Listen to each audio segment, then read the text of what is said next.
Welcome back to the show, everybody. We got a great one for you this morning. Listen to some of these headlines. We're going to talk about 2 new members added to the UNL ecosystem for the XRP ledger.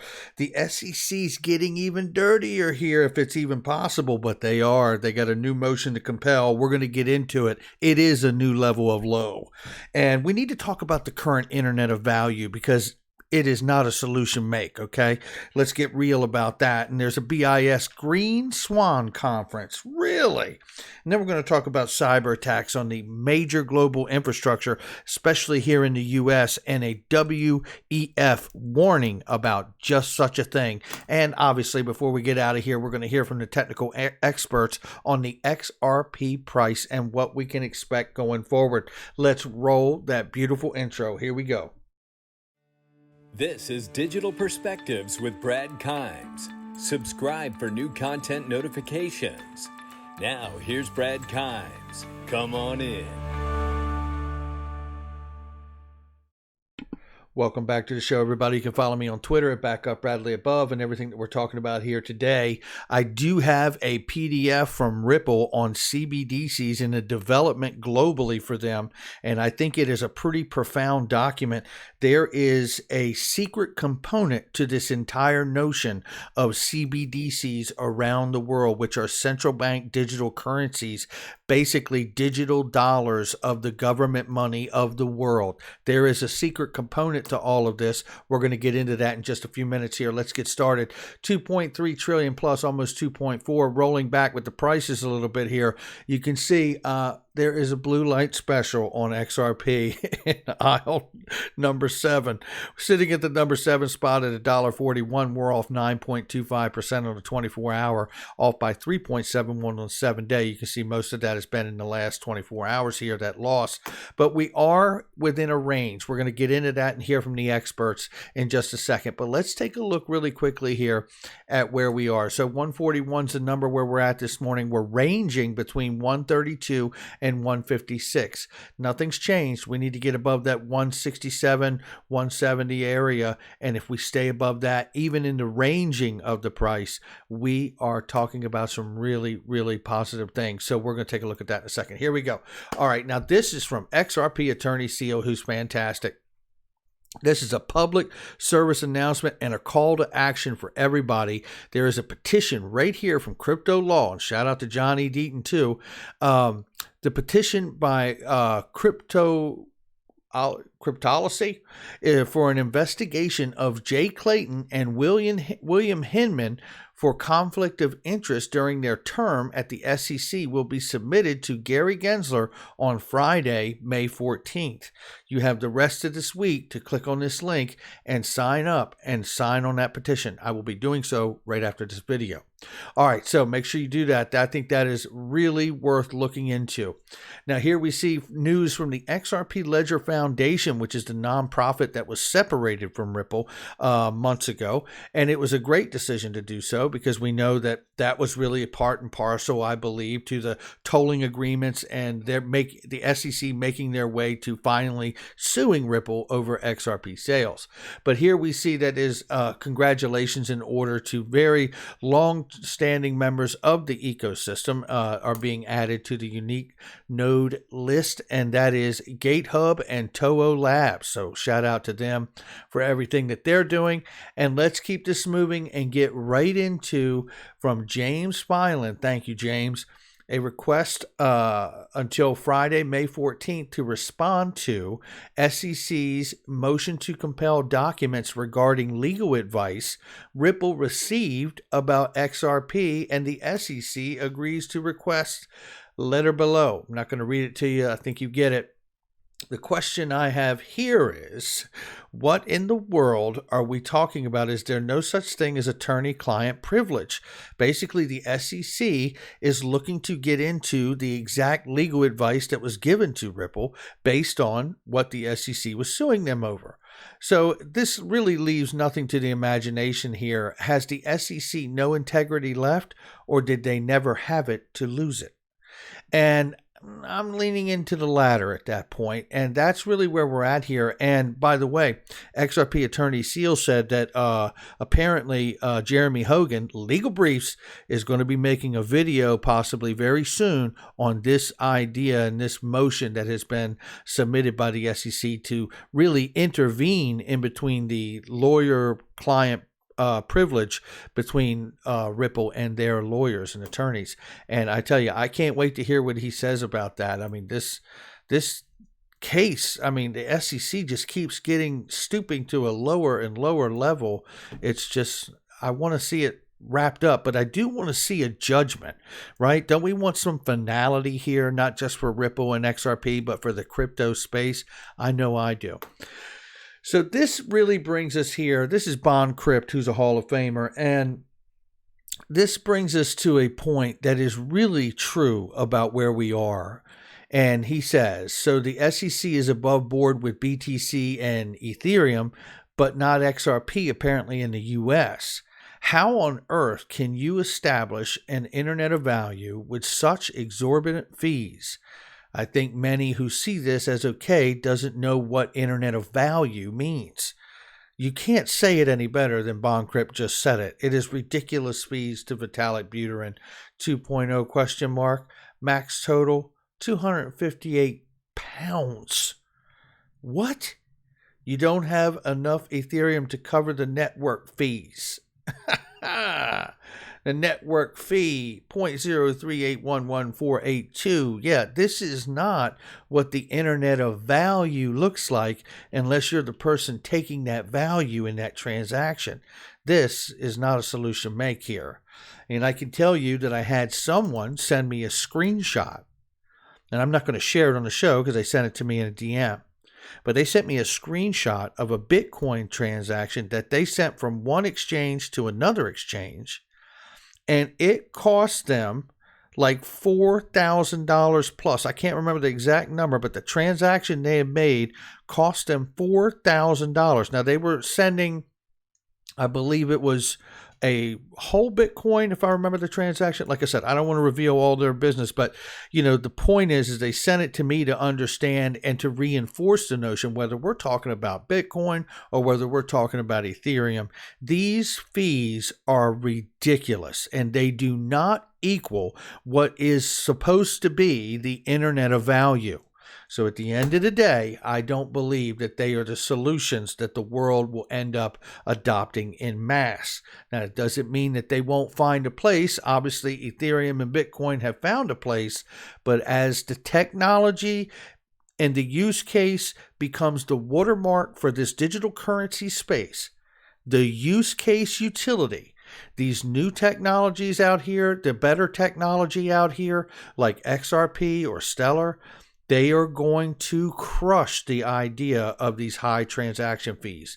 They better be thinking and very forward thinking in the ETH community about how you're going to tackle those fees and remedy that situation, because you've got Flare Networks, you've got Cardano, you've got the XRP ledger with Codius. I mean, there are a lot of things that can really take the life out of Ethereum if they don't solve those transaction fees issues. All right, so let's keep moving on here.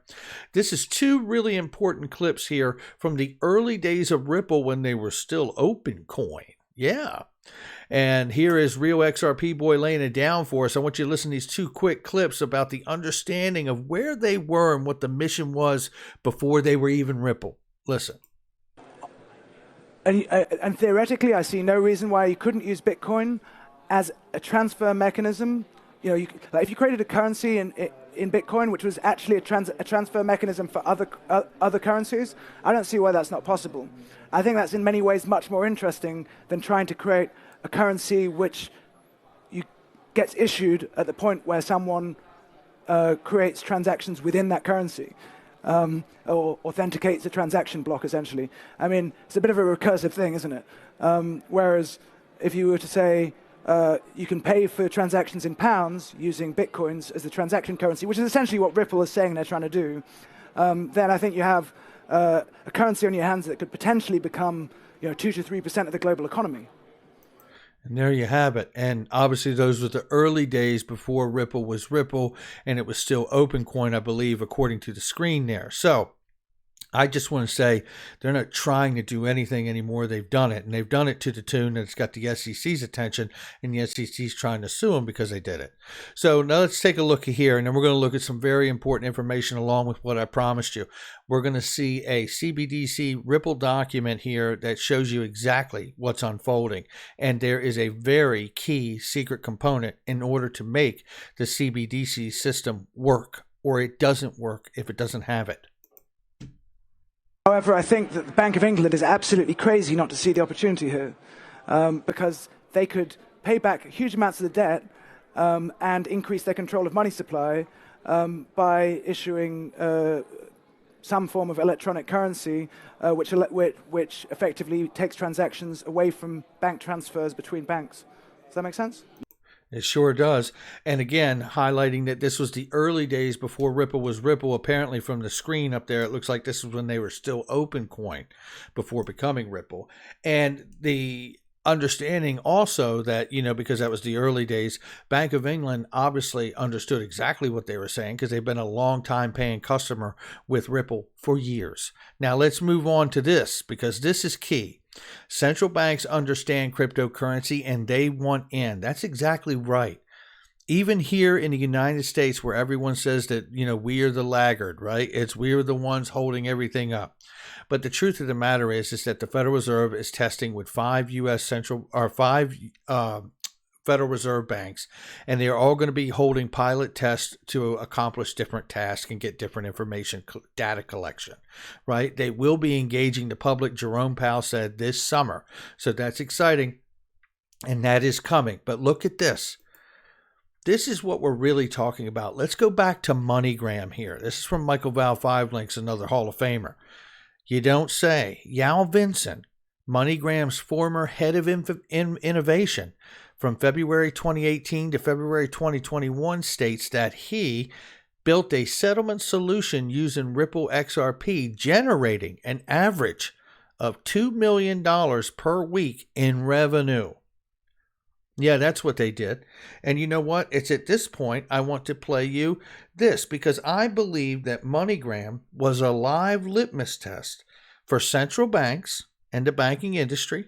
And I also believe it was a litmus test for the market regulators of the world to really analyze in real time what was going on with this asset when they used it to settle. Well, aside from the $2 million per week in revenue, listen to this clip from 2019 when I had the pleasure to spend 3 days, 2.5 days, 3 days hanging with David Schwartz, who was amazing. And his conversations were incredible. And listen to this, what he said and remarked about that MoneyGram deal that had really just taken place. It was fresh at the time. But listen to what he says by the time we get to the bottom of the steps here.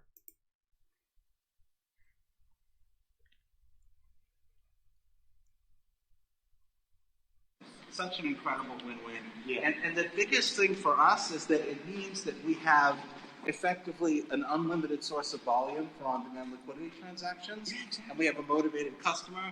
So, and to be honest, it took us a while to get it right. It's been kind of a bumpy road. Sure. And it's nice to have somebody who can provide you as much volume as you can handle, so you can test easily and without having someone who's got some patience and understanding. And the road's gotten a lot less bumpy recently. Real-time applications. And now it's just a matter of ramping up volume. And David. And there it is. And now it's just a matter of ramping up volume. And I believe that volume doesn't really have to be at MoneyGram because obviously they've dissolved that partnership right there. And I believe that was broadly because of the SEC lawsuit, and they felt they needed to disconnect because obviously MoneyGram doesn't want the trouble that Ripple's got, right? But the reality is they had generated an average of $2 million per week in revenue. Tell me who's missing that situation. I could tell you who it is. But let's take a look here because this is a CBDC document from Ripple, and we want to look at exactly what they're focused on and their key findings are. And if we start here, it kind of gives you a little soft timeline here. The trend for declining cash use has been accelerated by the pandemic as more people shop online and opt for contact-free payment options. 1/4 of U.S. customers use cash less often since the pandemic began. Facebook's announcement of plans to create its own digital coin prompted fears that could undermine the traditional global financial system. With 2.4 billion users is the potential global reach of Facebook's backed currency. We know since then Facebook has pulled the original white paper, changed the name from Libra to Diem, and they have now just really said, we're just going to make a stable coin backed 1-to-1 to a government-issued dollar. Right? So here we see also China has had tons of pressure on the rest of the world because they've been out front developing their digital yuan ahead of everyone else. China testing digital yuan payment system potentially threatens the US dollar's position as the dominant global reserve currency. February 2022 proposed launch date for the China's digital yuan CBDC. This is a growing need for a more effective way for governments to pay benefits or stimulus money directly to citizens, especially the unbanked. 1.7 billion number of unbanked adults across the world. Now let's just go quickly here just after we set that tone. And believe me, this entire document is fantastic.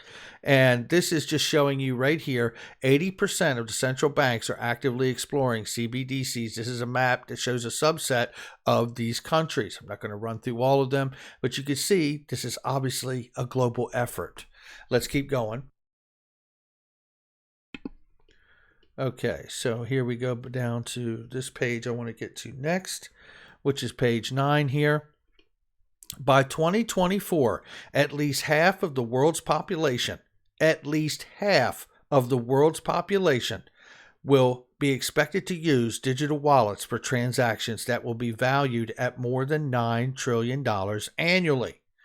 Obviously, Ripple sees herself in the middle of this scenario, however you slice the pie. Let's go ahead and look here because there's 3 keys to every CBDC challenge. And this is where you find the secret component to how any of this works. We know interoperability is one. It is the main one. The CBDCs have to have the interoperability or it doesn't work, right? Every CBDC will need to have some basic level of interoperability built into it from day one. Public and private relationships, we've heard this, countless times, right? That's what we're talking about here. Banks are not innovators, especially central banks, right? It's going to take the public and private relationship to get this done. If you're going to have digital dollars from all the different governments around the world floating around here in the digital world land, you're going to need real innovation and real fintech companies that can help make that possible. Now, looking here is what I believe is a secret component that gets overlooked all the time. Neutral bridge currencies. None of this works. Let me take you back to the map. Neutral bridge currency. None of this works. And this map doesn't mean a damn thing if you don't have neutral bridge currencies to sit in the middle of this and to settle all the world's money. Because that's what this is about.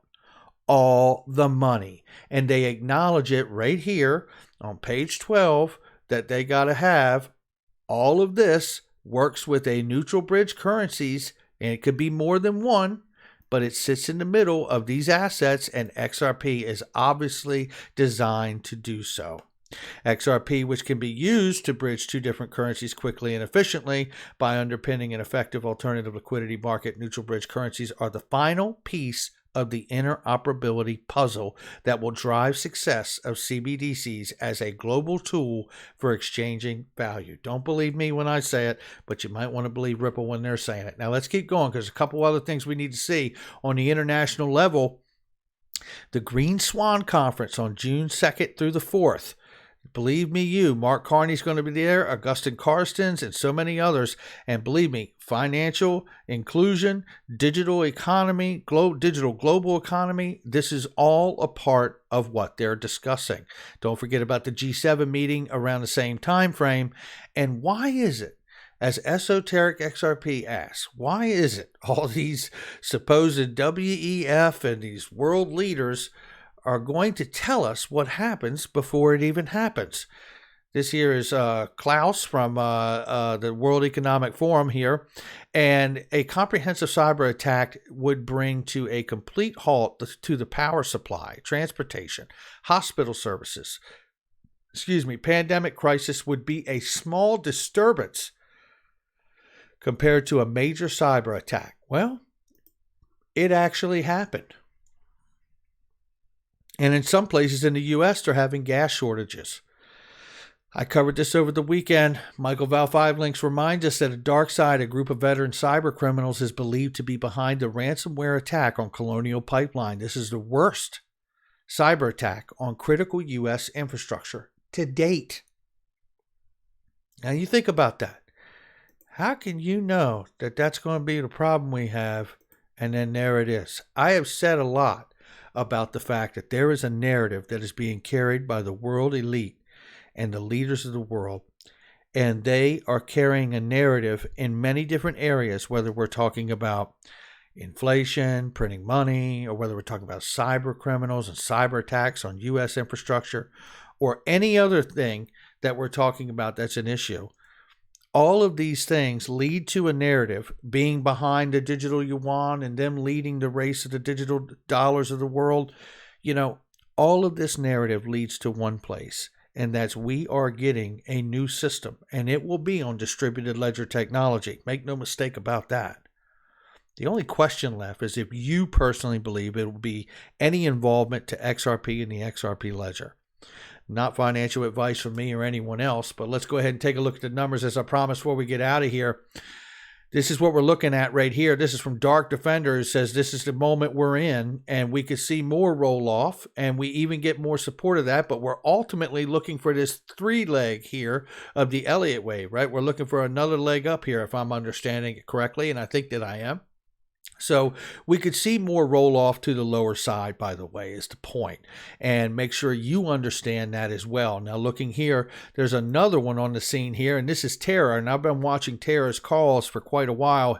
And I think Terra is one of those people that is really a chart expert, as we have seen from Crypto Wizard, Credible Crypto, Crypto Bull 2020, and Dark Defender, and Coins Kids, and so many others.